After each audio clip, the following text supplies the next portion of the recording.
നടനും നിർമ്മാതാവും മലയാള സിനിമയിൽ ഒരിടം നേടിയെടുത്തിട്ടുണ്ട് മണിയമ്പിള്ള രാജു. കോമഡിയും ക്യാരക്ടർ റോളുമെല്ലാം ചെയ്ത് കയ്യടി നേടിയിട്ടുണ്ട് മണിയമ്പിള്ള രാജു. അഭിനയത്തിനു പുറമെ മലയാളികൾ എന്നെന്നും ഓർത്തിരിക്കുന്ന സിനിമകൾ ഒരുക്കി നിർമ്മാതാവെന്ന നിലയിൽ അദ്ദേഹം സ്വയം അടയാളപ്പെടുത്തിയിട്ടുണ്ട്. അടുത്തിടെയാണ് മണിയമ്പിള്ള രാജുവിന് ക്യാൻസർ ബാധിതരാകുന്നത്. രോഗത്തെ പരാജയപ്പെടുത്തി വീണ്ടും അഭിനയത്തിൽ സജീവമാവുകയാണ് മണിയമ്പിള്ള രാജു ഇപ്പോൾ. തിരിച്ചുവരവിൽ അദ്ദേഹം അഭിനയിച്ച ചിത്രം പ്രതിച്ഛായ കഴിഞ്ഞ ആഴ്ചയാണ് തിയേറ്ററിൽ എത്തിയത്. രോഗബാധിതയായ സമയത്ത് മമ്മൂട്ടി തന്നോട് പറഞ്ഞ വാക്കുകൾ പങ്കുവെക്കുകയാണ് മണിയമ്പിള്ള രാജു.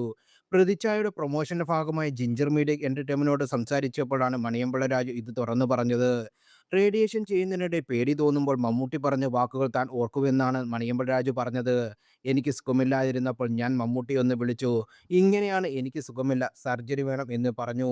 അദ്ദേഹം പറഞ്ഞ മറുപടി എനിക്ക് അങ്ങേയറ്റത്തെ ഉത്തേജനം തരുന്നതായിരുന്നു. നീ ഫൈറ്റ് ചെയ്യുമെടാ, നീ വിട്ട് കൊടുക്കരുത്. ഫൈറ്റ് ചെയ്ത് തിരിച്ചു വരണം എന്നാണ് എന്ന് പറഞ്ഞു മണിയമ്പിള്ള രാജു. റേഡിയേഷൻ ചെയ്യുമ്പോൾ പേടി വരും. അപ്പോൾ ഞാൻ കണ്ടച്ച് പിടിച്ച് മമ്മൂട്ടി പറഞ്ഞ വാക്കുകൾ ഓർക്കും.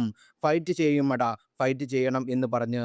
അതുപോലെ അഭിനയിക്കാനും വരാനും മുന്നോട്ട് പോകാനും നമ്മൾ ഫൈറ്റ് ചെയ്യണം എന്ന് കരുതി വേറൊരാളത് ഇല്ലാതാക്കണം എന്നല്ല. നമ്മൾ സത്യസന്ധമായിരിക്കണം, നേരെ ചൊവ്വയുമായിരിക്കണം. ഭാഗ്യം തന്നെ തേടി വരും എന്ന് താരം പറയുന്നു.